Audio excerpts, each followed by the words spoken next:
Hello everyone, in this series of important question आज हम coordinate geometry से related कुछ फार्मूलाज एंड फर्दर कुछ क्वेश्चंस देखेंगे। जिस टाइप के क्वेश्चन मोस्टली हमारे एग्जाम्स में आते हैं।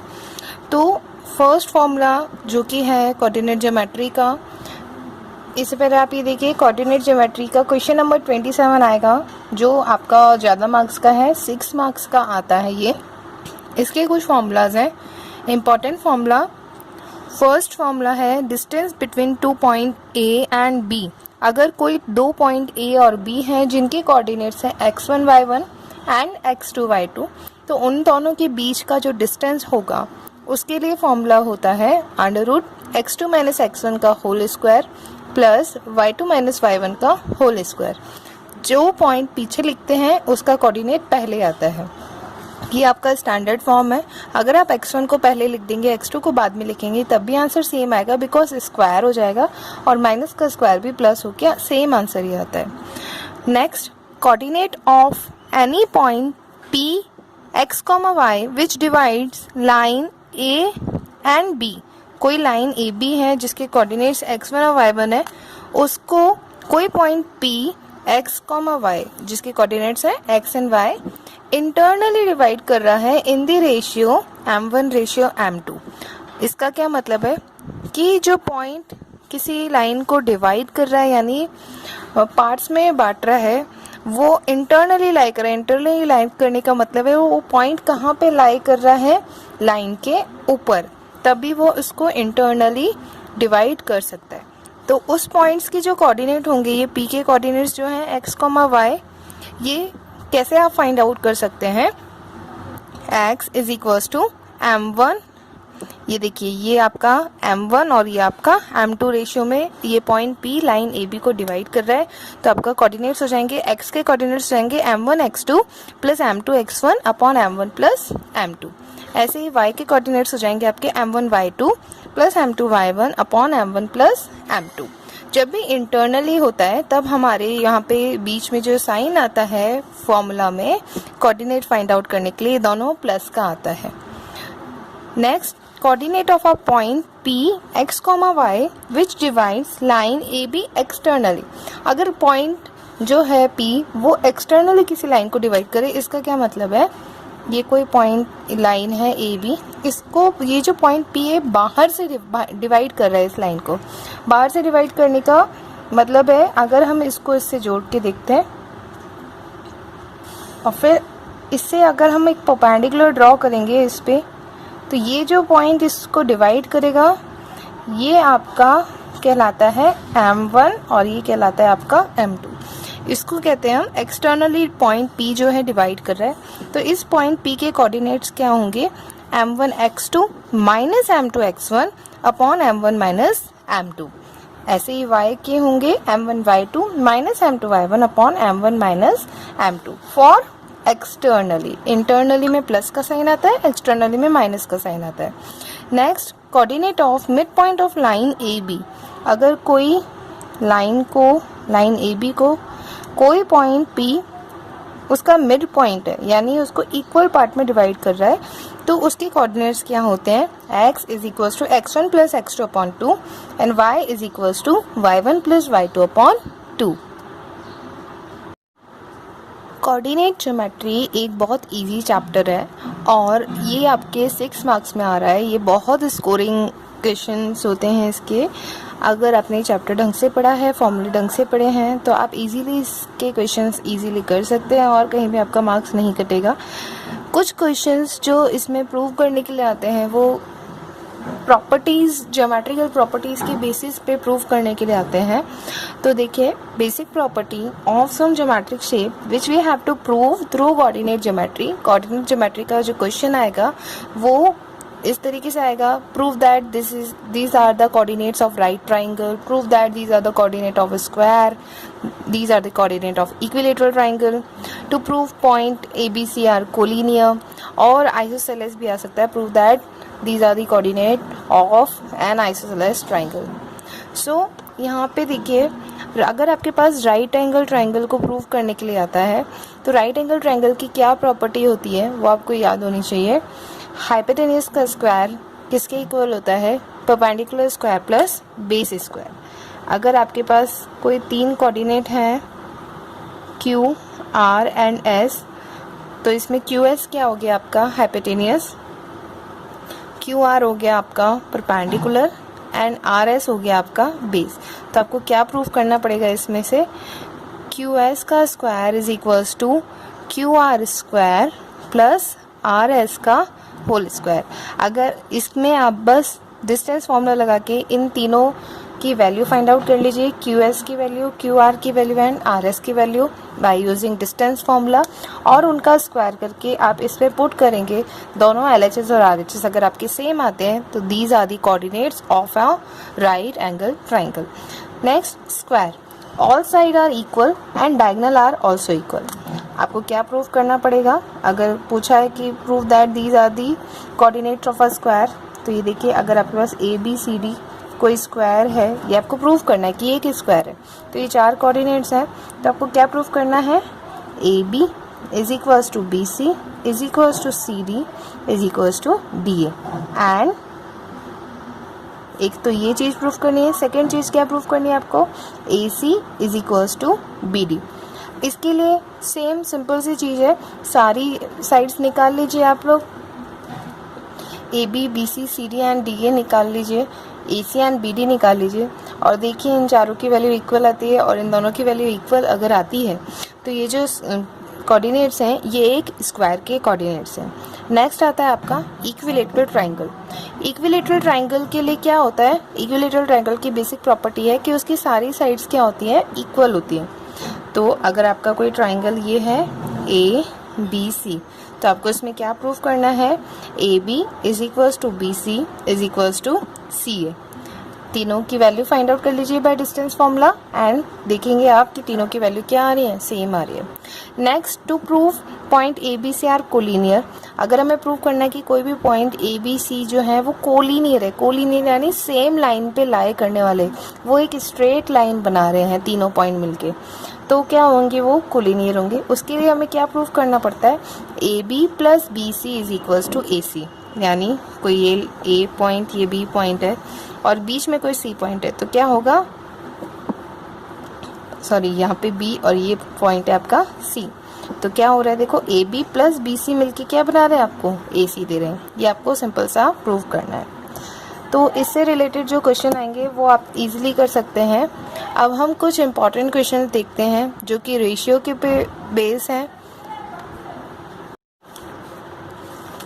In this question, we have find the coordinates of the points which divides the line segment joining the points 3,5 and 7,9 in the ratio 2:3 internally।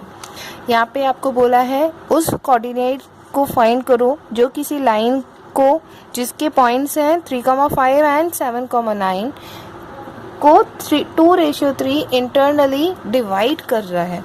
यानी अगर ये आपकी एक लाइन है, ये सपोज A और ये हो गया आपका B, A को हम 3,5 कोऑर्डिनेट कह देते हैं, B को हम 7,9 कोऑर्डिनेट कह देते हैं। इसको कोई पॉइंट P जिसके कोऑर्डिनेट है x, y, अभी ये हमें फाइंड करने x एंड y, वो किस रेशियो में डिवाइड कर रहा है? 2:3, यानी यहाँ से यहाँ तक का 2 और यहाँ से यहाँ तक का 3। पूरी लाइन का ये 2 पार्ट है और ये पूरी लाइन का 3rd पार्ट है। नाउ फॉर दैट सॉल्यूशन में, क्योंकि हमने A को क्या लिया है 3,5 एंड B को क्या लिया है 7,9, P हो गया आपका x, y एंड रेशियो आपका जो कि होता है m1 रेशियो m2, ये हो गया आपका 2:3, यानी m1 की वैल्यू 2 एंड m2 की वैल्यू 3। आपको ये कोऑर्डिनेट फाइंड आउट करना है जो कि इंटरनली डिवाइड कर रहा है। इंटरनली डिवाइड करने के लिए हमारे पास क्या फॉर्मूला होता है? x is equals to m1 x2 plus m2 x1 upon m1 plus m2, और y क्या होता है? m1 y2 plus m2 y1 upon m1 plus m2। ये किसके लिए फॉर्मूला है? For point P divides line AB internally. अगर internally divide कर रहा है तो ये आपके लिए फॉर्मूला है। तो ये तो हो गया, देखिए आपका x, A को आपने x1 y1 लिया और B को आपने लिया x2 y2। तो x1 की वैल्यू 3, y1 की वैल्यू 5, x2 की वैल्यू 7 एंड y2 की वैल्यू 9। सिंपल है, इसमें पुट कर देंगे। m1 की वैल्यू 2 इंटू x2 की वैल्यू 7, फिर प्लस m2 की वैल्यू 3 इंटू x1 की वैल्यू 3 अपॉन 2 प्लस 3। पहले हम x को ही सॉल्व कर लेते हैं। ये हो गया 7 2 14 प्लस 3 3 9 अपॉन 2 प्लस 3 इज 5, और इसको सॉल्व किया तो ये आया आपके पास 23 अपॉन 5। ये आगे फर्दर नहीं सॉल्व हो सकता है। नेक्स्ट y को हम सॉल्व करते हैं। यहाँ पे m1 की वैल्यू 2, y2 की वैल्यू 9 प्लस m2 की वैल्यू 3, y1 की वैल्यू 5 अपॉन 2 प्लस 3। ये आया y आपका 18 प्लस 15 अपॉन 5, और इसको सॉल्व करने पर आया 33 अपॉन 5। तो आपका जो p जिसके कोऑर्डिनेट थे x एंड y वो क्या आए हैं? p 23 upon 5 and 33 upon 5। ये था आपका इंटरनली रेशियो से कोऑर्डिनेट्स निकालने का तरीका। अगर एक्सटर्नली रेशियो से आता है तो यहाँ प्लस की जगह क्या हो जाएगा? माइनस हो जाएगा। सिंपल सेम यही स्टेप है। In this question, here we have find the ratio in which the point minus 3 comma p divides the line segment joining the points minus 5 comma minus 4 and minus 2 comma 3 internally, and hence find the value of p। सबसे पहले question समझते हैं। कोई line segment जिसके points है -5 comma -4 and -2 comma 3, उसको कोई point -3 comma p divide कर रहा है किसी रेशियो में। अब वो कौन सा रेशियो है वो हमें क्या करना है? फाइंड करना है। क्या लिखा है? First find the ratio. यानी ये आपकी कोई लाइन है a एंड b, ये पॉइंट है आपका x सपोज, देन इस a के कोऑर्डिनेट हो जाएंगे -5 कॉमा -4 एंड b के कोऑर्डिनेट्स हो जाएंगे आपके -2 कॉमा 3, और इस x के कोऑर्डिनेट्स हैं -3 कॉमा p। अब ये x जो है ए बी को किसी रेशियो में डिवाइड कर रहा है, वो रेशियो हमें फाइंड आउट करना है, वो हमें अभी पता नहीं है। तो उसको हम ले लेते हैं m1 रेशियो m2 में ये इंटरनली डिवाइड कर रहा है। तो हमें पहले तो ये रेशियो फाइंड आउट करना है एंड देन इस p की वैल्यू फाइंड आउट करनी है। तो सबसे पहले हमने जो लिया है इमेज में, डायग्राम में जो हमने लिया है उसको हम लिख लेते हैं। x की वैल्यू हमने मानी है -3 कॉमा p, ये आपका small x and small y जो मिडिल के कोऑर्डिनेट्स होते हैं जो हमें फाइंड आउट करते हैं हम इंटरनली फॉर्मूले से, वही लगेगा। एंड a आपने माना है -5 कॉमा -4, b आपने माना है -2 कॉमा 3। ये आपका x1 y1, ये आपका x2 y2।